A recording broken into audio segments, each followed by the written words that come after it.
Hyderabad police commissioner గా CV Anand బాధ్యతలు స్వీకరించారు. పవర్ఫుల్ ఆఫీసర్ గా పేరు పొందిన సివి ఆనంద్ కు రేవంత్ రెడ్డి ప్రభుత్వం మళ్లీ సిపిగా అవకాశం ఇచ్చింది. దీంతో ప్రస్తుత సిపి శ్రీనివాస్ రెడ్డి నుంచి ఆయన ఛార్జ్ తీసుకున్నారు. సీఎం రేవంత్ రెడ్డిని మర్యాదపూర్వకంగా కలిశారు. 1991 ఐపీఎస్ బ్యాచ్ కు చెందిన CV Anand Hyderabad police commissioner గా ఏడాది క్రితం వరకు బాధ్యతలు నిర్వహించారు.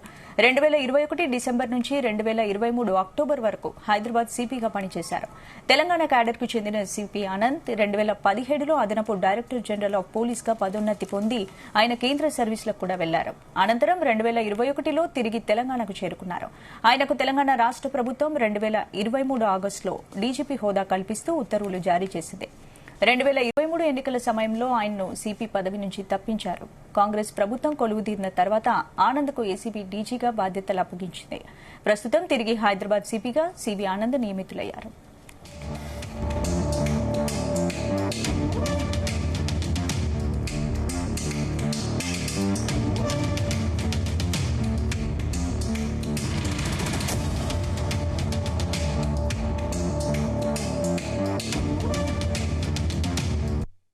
ఇదే అంశానికి సంబంధించి పూర్తి అప్డేట్స్ మా ప్రతినిధి రవితేజ అందిస్తారు. రవితేజ, నగర పోలీస్ కమిషనర్ గా సివి ఆనంద్ రెండోసారి ఇంతకు ముందే బంజారాహిల్స్ రోడ్ నెంబర్ 12లో ఉన్నటువంటి సిబిల్సీ బిల్డింగ్ లో అధికారికంగా ఛార్జ్ తీసుకోవడం జరిగింది. నగర పోలీస్ కమిషనర్ గా రెండోసారి ఈ రోజు బాధ్యతలు తీసుకుంటూ ఈ రోజు నుంచి సివి ఆనంద్ నేతృత్వంలో నగరంలో పోలీసు వ్యవస్థ గాని పోలీసింగ్ తీరు గాని సివి ఆనంద్ నేతృత్వంలో నడిచేటువంటి ఛాన్సెస్ ఉన్నాయి.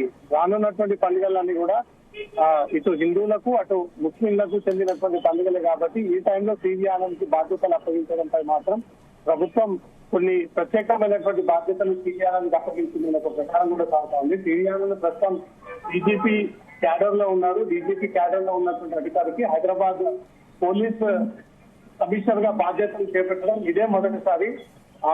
హైదరాబాద్ సిపి బాధ్యతలు అడిషనల్ డీజీ హోదా అధికారిని మాత్రమే ప్రతిసారి కమిషనర్ ఆఫ్ పోలీస్ గా నియమిస్తారు. కానీ ఈసారి డీజీపీ హోదాలో ఉన్నటువంటి సివి ఆనంద్ నియమించడంపై మాత్రం ప్రభుత్వానికి కొంత మంచి పేరు తీసుకొచ్చేటువంటి టాస్క్ చేస్తారు సివి ఆనంద్ అనే ఆలోచనతోటే అతనికి బాధ్యతలు అప్పగించారు.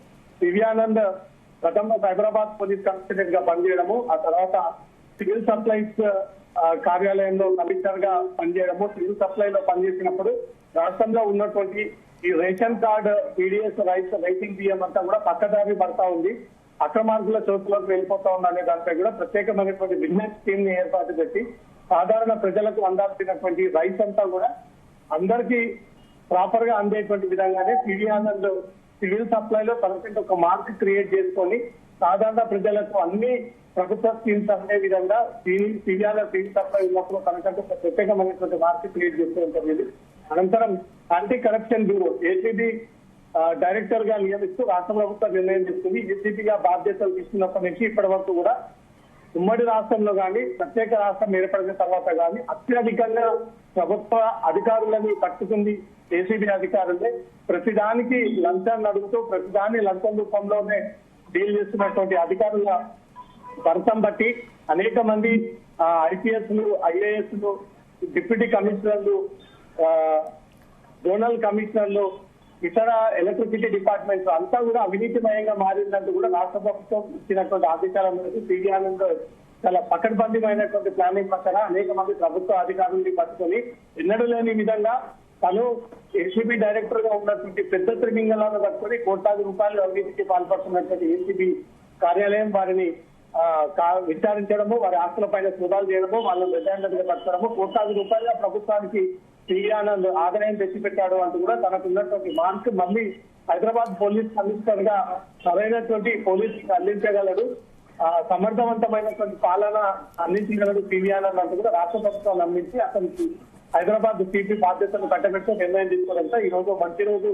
హైదరాబాద్ పోలీస్ కమిషనర్ గా సివి ఆనంద్ ఇంతకు ముందే బాధ్యతలు తీసుకొని ఏదైతే గత కొన్ని రోజులుగా కొత్తగూడ శ్రీనివాస్ రెడ్డి హైదరాబాద్ సిపిగా బాధ్యతలు తీసుకున్న తర్వాత పోలీసులందరూ కూడా కొత్తగూడ శ్రీనివాస్ రెడ్డి నేతృత్వంతో పనిచేయలేదంటూ కూడా హైదరాబాద్ కమిషనర్ కి దూరంగా ఉంటూ సిక్ లీవ్ లో కొంతమంది, లాంగ్ లీవ్ లో కొంతమంది, అనారోగ్యానికి గురయ్యేమంటూ కొంతమంది అసలు హైదరాబాద్ కమిషనరేట్ మాకు వద్దు అంటూ కూడా తమకు రిలీవింగ్ కావాలంటూ కూడా వేడుకున్నప్పటికీ రిలీవింగ్ ఇవ్వకుండా ఆ రకంగానే పోలీసు వ్యవస్థని కొనసాగించడంపై మాత్రం శ్రీనివాస్ రెడ్డి పైన తీవ్ర ఆరోపణలు, ప్రభుత్వం మీద ఒత్తిడి, ఒక పక్క ఎంఐఎం ఒత్తిడి రావడంతో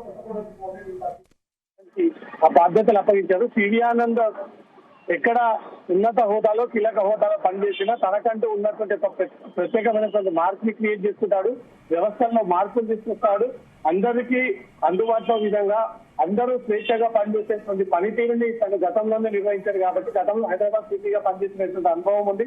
రెండోసారి కూడా అతనికి ఈ బాధ్యతలు కట్టపెట్టడం చూస్తూ ఉంటుంది. హైదరాబాద్ లో రానున్నటువంటి ఈ మతపరమైనటువంటి పండుగలు సామరస్యంగా ఎలాంటి శాంతి భద్రతలను విఘాతం జరగకుండా అనుభవం ఉన్నటువంటి అధికారులు, గతంలో ట్రాఫిక్ డీసీపీగా పనిచేసినటువంటి అనుభవం ఉన్నటువంటి హైదరాబాద్ పోలీస్ కమిషనర్ కాబట్టి సివి ఆనంద్ కి బాధ్యతలు కట్టబడుతూ ఏదైతే శ్రీనివాస్ రెడ్డి పైన వస్తున్నటువంటి ఆరోపణల పైన రాష్ట్ర ప్రభుత్వానికి ఎంఐఎం తరఫున వస్తున్నటువంటి ఒత్తిడి, ఎంఐఎం నాయకులు, ఎంఐఎం కార్యాలయం, ఎంఐఎం అధిష్టానం, ఎంఐఎం బారిషార్ ఓవైసీ నుంచి ఫోన్ చేసినా శ్రీనివాస్ రెడ్డి ఫోన్ ఎత్తకపోవడము, రెస్పాండ్ ఇవ్వకపోవడము, ఎంఐఎం నాయకులు ఫోన్ చేసినా రెస్పాండ్ అవ్వక తిరిగి ఆ కమ్యూనిటీకి చెందినటువంటి వారిపై కూడా అధిక కేసులు నమోదు చేసి ఇబ్బందికి గురి చేస్తా ఉన్నాడు, అక్రమ కేసులు చేస్తా ఉన్నాడంటూ కూడా కొత్తగూడ శ్రీనివాస్ రెడ్డిపై ఈ ఆరోపణలు.